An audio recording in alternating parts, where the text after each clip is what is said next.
Good day to all the viewers of Poland Daily Culture. My name is Maria Kądzielska, and today we are talking about the Constitution of 3rd May. Everyone heard about it, but have you ever actually read it? Here with us is Professor Richard Butterwick-Pawlikowski, an expert from UCL in Polish-Lithuanian history. Thank you very much for being with us. Thank you.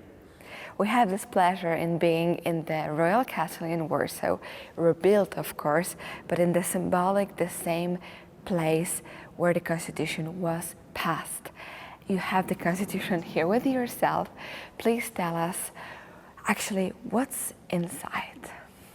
Well, I'm delighted you recommended that viewers actually read the Constitution. This is the original translation made by the Polish minister in London in 1791. It's a very eloquent translation in the language of the late 18th century. But there are some crucial places where it doesn't quite tell us what's in the original. And this is the best edition now available of the Constitution. It's based on the text that was actually read out in this room on the 3rd of May, 1791. And this is the one that I check against when there is a little doubt as to the text in the translation. But both of these texts can be found by viewers online, and if they put in Agad Constitution, they will be able to find it very easily. So as you say, the Constitution was translated very quickly, at least to English, or to other, also to other European languages? Yes, very quickly indeed. First of all into French, which was the sort of international language of culture, society and politics at the time. Also into Latin. The papal nuncio was very keen on that. He wanted to find out just what it said about toleration for those who were not Catholics. And then it was translated into German. There were a lot of interest in Germany. And in England too, because it was the British parliamentary monarchy that Stanislaw August so admired. And it was the praise of the Constitution by the Anglo-Irish statesman Edmund Burke, which he so valued. So there was the text of the Constitution was reported in newspapers on both sides of the Atlantic in a very short space of time. So we really had a good PR those times, at least this. So what's inside? What are the laws of the Constitution? The first reason to read the Constitution is the beauty of the prose. This is a masterpiece of Polish rhetoric, especially the preamble. And it's not surprising that children, at least in the pre-war period, sort of learnt the preamble off by heart. But a great deal of that beauty also makes it into the English text of the Constitution, which was translated at the time. And then there is the content. Now, we've already talked about the possibilities for sort of evolutionary social change.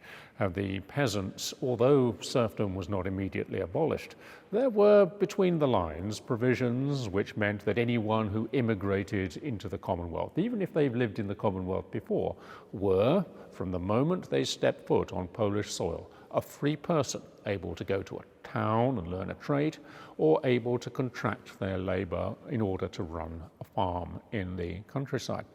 In border regions, this would have eliminated serfdom within a generation. Catherine II of Russia was outraged. She feared a mass emigration of serfs from the Russian Empire into the Polish-Lithuanian Commonwealth. And then if we look at the Article 6, which is about the legislative power, we can find that this establishes the basis for a healthy parliamentarian system. The problems with the liberum veto, which we discussed before, these were to be abolished. The liberum veto, along with the confederacies, which had also caused a good deal of disruption, they were to go. And in place of that, there was to be majority voting. Later on, it turned out that there would be qualified majorities for different sorts of categories, including 3/4 for new taxes. But perhaps the biggest change of all was the change from a system based on delegation That is, the seimiki, or local assemblies, would instruct their envoys, who wouldn't be able to do otherwise than follow those instructions, which was not a recipe for decision-making at any kind of rapid basis, to a system of representation. When we read the 6th article of the Constitution, which is about the Sejm, or the legislative power, we see some very important changes. Not only do we see the abolition of the liberum veto, we also see a change from the principle of delegation to that of representation. Now, by delegation, I mean that the idea of sovereignty and the political community is concentrated in the local seimiki, and these would elect and instruct their envoys, who would then be bound by their instructions. Now, although this is a bottom-up approach to the political community, it also makes it impossible to take many decisions quickly and on the basis of due discussion among those who are best positioned to look at the whole picture rather than simply local interests. And on the other hand, representation was that which was the principle that functioned in the British Parliament, admired by Stanislaw August. Edmund Burke explained to his constituents, when they tried to instruct him, that they had elected him to use his judgment on behalf of the entire nation. And so the Constitution makes it clear that henceforth the envoys elected at seimiki are to be considered representatives of the entire nation. They even put that phrase, representatives of the entire nation, in italics. So that's the situation which is right now, I would say, in many, the difference that even though it represents the constituency, it makes decision, like I would say, rapid in the name of the whole nation, and can also propose bills and laws which doesn't necessarily concern their constituency. There was nothing to stop them putting forward their constituents' interests. They were still expected to do so. Instructions would still be given to them, but they would not be bound by those instructions. And that where the entire nation was concerned, every member of Parliament was expected to use their judgment on behalf of the entire nation. That was a crucial change, and very strangely, it doesn't actually figure in the translation.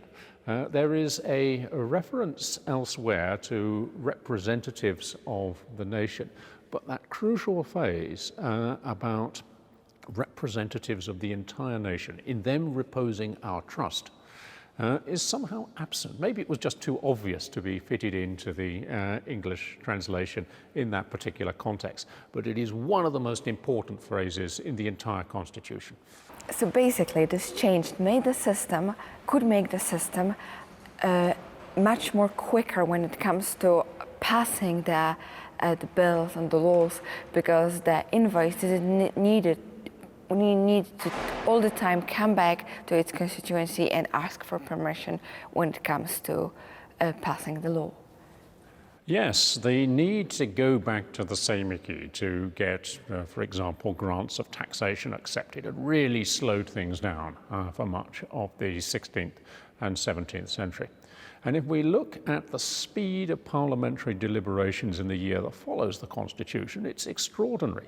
It's something like 1/20th of all the laws ever passed in the Polish-Lithuanian Commonwealth and the Kingdom of Poland before the union with Lithuania were passed in that year that followed the Constitution of the 3rd of May. It is half of the relevant volume, and there are 10 of them on the Volumina Legum.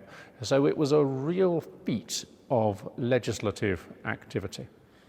So if not for the international situation at that time, this could truly be a masterpiece when it comes to governing the state at the time, and truly very modern ideas. Unfortunately, it didn't pass for long.